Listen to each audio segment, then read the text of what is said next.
If you are a student and struggling with math, if math seems super difficult for you, if math comes in your nightmares, then you are on a right place, because this video is going to change your whole student life.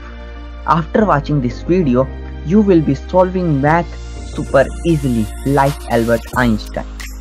In the next couple of minutes, I am going to share with you that mindset of every successful mathematician who created history in mathematics. That mindset is the key ingredient to solve math like a piece of cake. I got 97 out of 100 in my 12th math exam, and now you will also score above 90 just by learning that mindset, which is required to solve any math problem. First, you have to commit something to yourself. This is very important. Without this, the video will be a waste for you. Now, say loudly to yourself that math is easy for me. Yes, say it again. I want to hear you louder, more louder. No matter who is near to you, don't feel shy. If you didn't do this, you will go back to your old life where math is like a demon. So do not care about anybody. Nobody is going to come and change your life. Only you can change your life. So say this loudly to yourself that math is easy for me. I can solve math easily. Math is a piece of cake for me. Why this is important? I will give you the answer. This is important to take off the wrong mindset, wrong programming in your mind, and filling it with positiveness that math is easy for you. Once you really believe in this, then you are on a right track. If not, pause this video and go in front of a mirror and say this to yourself till you believe this from your within, from your deepest heart, that math is easy for me. Then play this video. I will be always here. So, if you are ready, completely ready, let's begin. First, I will talk about the most toxic mindset to solve math. Whenever a math problem comes to the most of the people, first they get frightened and say, "Oh my god, this question is so big. This question is super difficult for me. I can never solve this question. Where is the formula? How I will solve this? It will happen. Blah blah blah." But now you won't say this because you just changed your mindset. And then suddenly they will open a help book in which the solution of that question is already given, and they will try to copy the solution from there. After that, they will cram the solution from there. And cramming math is the most worst thing you can do about your math. So never cram math. Or if they don't find a help book, what will they do? They will find a similar question in which the solution is given, and they will try to do the same in that question. And it doesn't matter that the answer is right or not. If the answer is right, what you have learned from that question? Nothing. Just cramming, copying, etc. So never do this. This will only make your math difficult for you. And the more you do this, the more you will get stuck in this, because this is like a spider web. So never do this, because the question will only increase and cramming will not solve this. Now the time has come in which I will talk about that mindset. I call it the learning plus solution oriented mindset, in which you focus on learning, trying to learn something from the question, and you focus on finding the solution of that question by focusing on the problem you have given. First, let me give you a tip for solving every math problem in your math book.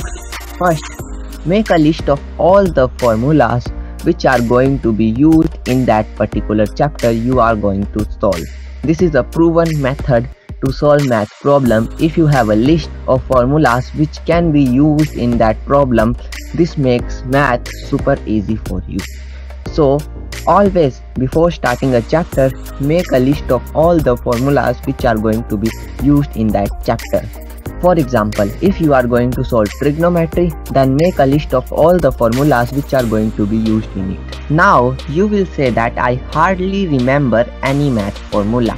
It is so hard to remember them, I know. But no problem. With this mindset, you will automatically start memorizing all the formulas in your math book without doing any effort if you practice what I say. Now you have a math problem and a number of formulas to solve that problem. Now how will you know which formula is right for the problem? The answer is to read the problem carefully. This is the first and the most important step to solve math problem. Most people never do this. They never read the problem carefully. They do this. This question is of this chapter, they solve it like this, I will solve it like this, I will copy this, oh I didn't got the right answer, oh no, math is so difficult for me. Ask yourself, do you ever read a math question carefully? Ever? Without starting to solve the problem? If so, first read the question and then you will know that formula automatically which is going to be used in that problem. Because you have a list of particular formulas which are going to be used in that chapter. Then do not suddenly start solving the problem. First think in your mind, how will I get from this value in the question to the one value of the answer? I have to use the formula which I have. What to do? Think. Use your mind. This will make math super interesting. It is like solving a puzzle game. You have given a puzzle and you have some patterns, some formulas to solve the problem, and you have to get to the answer, to the goal. So how will you solve the problem? Think in your mind, what I have to do, what I have to change the values, I have to change these numbers to this and then apply this formula. Make it super interesting in your mind and then start solving the problem. Let's say you got a wrong answer. You tried again. You again got the wrong answer. No problem. You have to try again. Always remember, Einstein said, I am not intelligent. I just stay with the problem longer than other people. So the longer you will be with the problem, the more chances that you will solve the problem correctly. And at last, you will get the right answer. Yes, you just solved a math problem on your own without any help book. Congrats! Now you have to open a help book and see if your solution is right and learn from your mistakes you did in the previous question. Basically, this is learning. Learning from your mistakes. This will make your brain more sharper. Now you just solved a math problem on your own. What do you think you did? You made billions of connections in your mind. You are using a trial and error method and constantly learning from your tries. And by this, you will start memorizing formulas easily. Because you will take up a formula and apply that in your question. And this automatically memorizes formulas. I tried this and all the math formulas just stamped in my mind. If you practice this, then you can solve any question in that chapter. Remember, Einstein said, imagination is more powerful than knowledge. If you don't memorize formulas, no matter, but you should have that mind which is required to solve that problem. A mind which has full of imagination, that how you can get to the answer. So next time when your teacher gives you a homework of a question, try to use this method. This method will make math super interesting for you. And it will be like playing a video game. And please do not go back to what you were when you opened this video, because there is no other way to solve math more easily than this.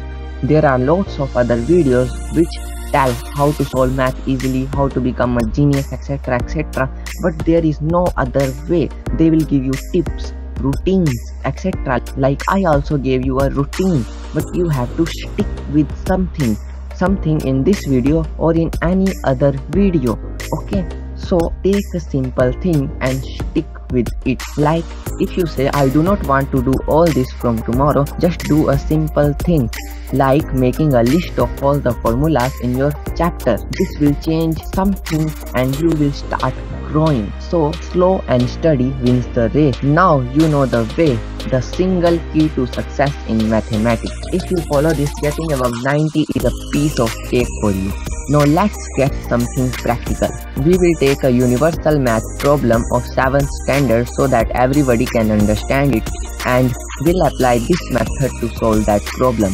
If you are a high standard student, then see how I will solve that problem and apply the same method in your math problem. This will clear this concept to you more. So let's begin. Take a look at this simple math question. This is a 7th standard math question. I took this question so that everybody can understand the mindset better. In this question, you have asked to find the volume of the cylinder of height 5 cm and radius 2 cm. This is a cylinder of height 5 cm and radius 2 cm. For high standard students, just assume this as a demonstration of that mindset. I will apply that mindset in this question to find the answer. Let's say we have a chapter in which we can find two types of questions. First is the volume of the cylinder and second is the surface area of cylinder. And we are new to all this and we don't know which formula is of volume and which formula is of surface area. So assume that this is happening. And now we will apply the method to solve that problem. So first step is to read the problem carefully. In this problem, we have to find the volume of cylinder of height 5 cm and radius 2 cm. For high standard students, they will say that, oh, this question is super easy, this is of volume formula, we have to just chunk in these values and find the answer. But no, this is just a demonstration. Take it as a demonstration and use the same method in your difficult questions. So we have these two values. First is height and second is radius of cylinder. Now let us write first what is the radius of cylinder. Radius of cylinder is equal to 2 cm and height of cylinder is equal to 5 cm.